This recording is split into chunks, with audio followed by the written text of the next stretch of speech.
Good morning बच्चों। हम पढ़ रहे थे वास्तविक संख्याओं में करनी यह भाग। आज हम देखने वाले हैं कि करनी की तुलना कैसे करनी होती है। कंपैरिजन ऑफ सर्ड्स, यानी कि छोटा बड़ा। आप पहले से बचपन से ये भाग पढ़ते आ रहे हो ना। यह चिन्ह लगाना है आपको, सही जगह पे आपको यह चिन्ह लगाना है और दोनों करनियों की तुलना करनी है। अब कौन सी करनी बड़ी, कौन सी करनी छोटी और कौन सी करनी समान, ये कैसे तय करोगे आप? तो आसान भाषा में बता दूं कि जिसका कर्निस्थ स्थान बड़ा वो करनी बड़ी, जिसका कर्निस्थ स्थान बड़ा है या कर्निस्थ संख्या बड़ी है वो करनी जो है उसे आप बड़ा मानोगे। उदाहरण देखते चलो। अब यहाँ पर एक उदाहरण आपको ऑलरेडी हल करके दिया हुआ है, हम उसी को लेते हैं। 6 वर्गमूल 2 और 5 वर्गमूल 5, ये दो संख्या है। आपको बताना है कि इनके बीच में तुलना कैसे लिखोगे आप, कौन बड़ा और कौन छोटा। ठीक है। अब यहाँ पर देख सकते हो आप कि इन दोनों की करने से संख्याएं समान नहीं है। मतलब यहाँ पे 5 बड़ा दिख रहा है आपको, पर आप इसको कोई जजमेंट नहीं दे सकते हो क्योंकि ये संख्या टोटली अलग दिख रही है और ये अलग दिख रही है, कोई समान संख्याएं है नहीं।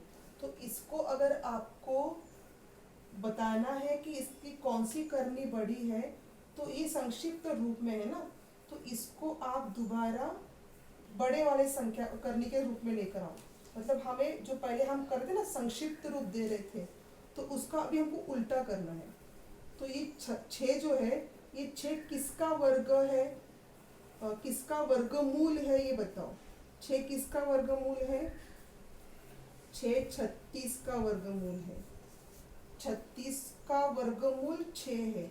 यानी मैंने इसको ऐसे लिखा क्या या ऐसे लिखा क्या, दोनों भी एक ही हो गया। 5 लिखा क्या या वर्गमूल 25 लिखा क्या, दोनों भी एक ही है। समझ में आ रहा है आपको ये?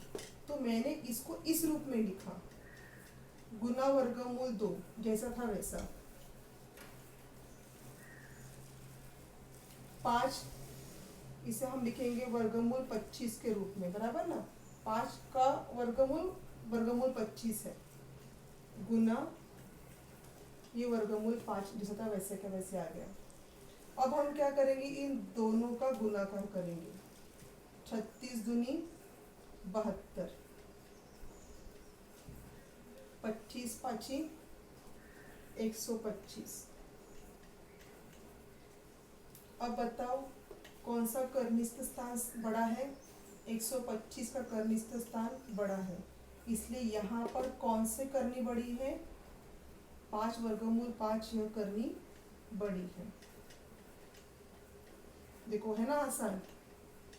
क्या किया हमने, यहाँ पर संख्या को वर्गमूल के रूप में लिखा। 6 का वर्गमूल हमें पता है, सॉरी 6 किसका वर्गमूल है ये हमें पता है। 6 36 का वर्गमूल है, 5 25 का वर्गमूल है। तो हमने उस रूप में लिखा, मूल के वर्गमूल के रूप में उनका गुणाकार किया और एक ही वर्गमूल के नीचे हमने, या क्या आप कहोगे, एक ही करनी संख्या चिन्ह के नीचे हमने संख्या लेकर आए हम। तो हम एक ही करनी चिन्ह यहाँ पे लगाया, तो यहाँ पे एक ही हमको कर्निस्थ संख्या मिल रही है। यहाँ पे 72 है और यहाँ पे 125 है। तो कौन सी कर्निस्थ संख्या बड़ी है? नेचुरली 125 यह कर्निस्थ संख्या बड़ी है, इसलिए जो ये वाला करनी है ये करनी हमारी तुलना में बड़ी होगी। एक और एक उदाहरण देखते हैं, यहाँ पे ऑलरेडी हल करके दिए हुए उदाहरण हम देख रहे हैं। 8 वर्गमूल 3 और वर्गमूल 192। अब यहाँ पे वर्गमूल 192 ये ऑलरेडी एक संख्या के रूप में ही है, तो इसको हमें संक्षिप्त रूप देने की जरूरत नहीं है, इसको जैसा है वैसा ही रखो। ये 8 जो है इसका वर्गमूल ढूंढो। 8 किसका वर्गमूल है? 8 है 64 का वर्गमूल, 8 8 64।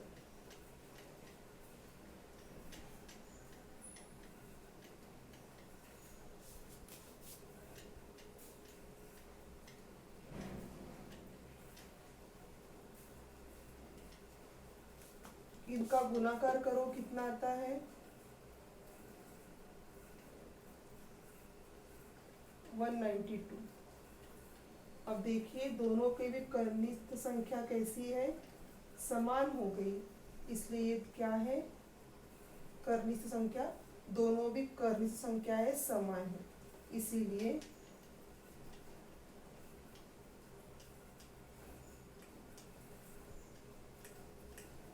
याद है आपका उत्तर। यह कर्निष्ठ संख्या कैसी है, समान कर्निष्ठ संख्याएं है।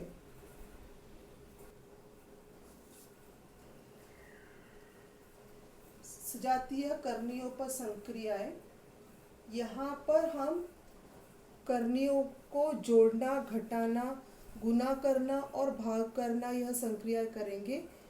ये संक्रियाएं तभी हो सकती है, उन्हीं करणियों पर हो सकती है जो सजातीय है। ठीक है, तो सजातीय करणियों पर हम संक्रियाएं करेंगे। यहाँ पर पहला उदाहरण देख लेते हैं हम लोग। यहाँ पर दिया हुआ है, देखो एक नंबर 1 7 वर्गमूल 3 जमा 29 वर्गमूल 3।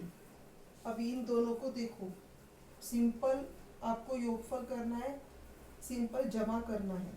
क्या करोगे आप, वर्गमूल 3 दोनों भी सजातीय है, कॉमन है। जैसे हम पहले करते थे, आपको याद है ना, दो पदों का हम जमा कर रहे थे, तो हम क्या करते थे इस समय 2a जमा 3a, तो हम करते थे 2 और 3 5 और ये एक ही बार लिखते थे। सेम प्रोसेस यहाँ पे करनी है, कुछ अलग नहीं करना है यहाँ पर आपको, सेम यही यहाँ पर करना है। तो 7 और 29 का जमा करना है और ये वर्गमूल 3 को एक ही बार लिखना है। करो, कितना आता है जमा इनका 36। ये हो गया इसका जमा। घटा का भी सेम वही करना है, जैसे ये किया है ना, वैसे ही घटा का करना है। इसी उदाहरण को ले लो आप।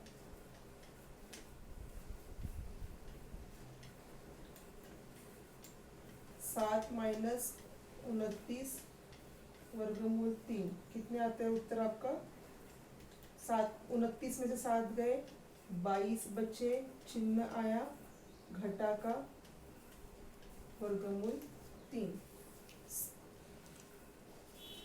ये आपने दोनों सजातीय करणियों का जमा किया और दोनों सजातीय करणियों का घटा किया।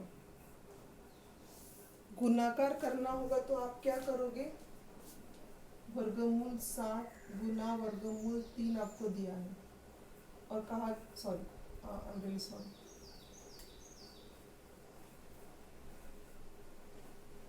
ऐसा आपको दिया गया है और आपको कहा गया कि इसका गुना करो, तो क्या करोगे आप, देखो क्या करना है। ये यहाँ पे 1 है ना, तो 3 गुना 1 हो गया और ये वर्गमूल 7, अब यहाँ पे कॉमन नहीं निकलेगा, वर्गमूल 7, समझा। दोनों वर्गमूल का गुना करना है। 3 एकम 3, वर्गमूल 7 गुना वर्गमूल 7 होते हैं 7, उत्तर आया आपका 21। वर्गमूल 7 गुना वर्गमूल 42, ऐसा है तो क्या करोगे, दोनों वर्गमूलों का गुना करोगे। 7 गुना 42 कितना होता है, देखो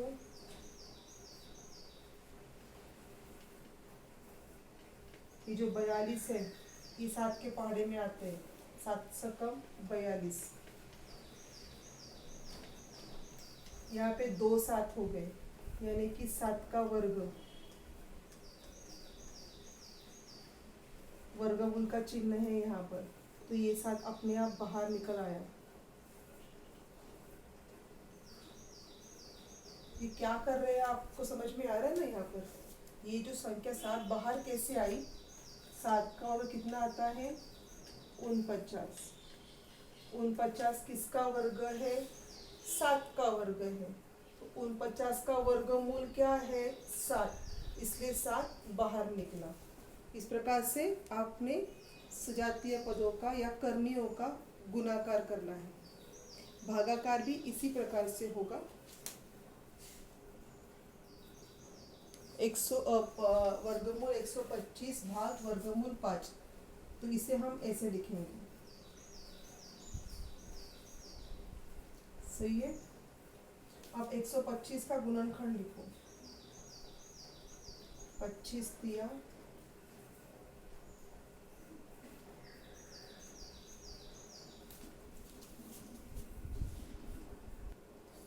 25 पाँची 125 और ये वर्गमूल 5।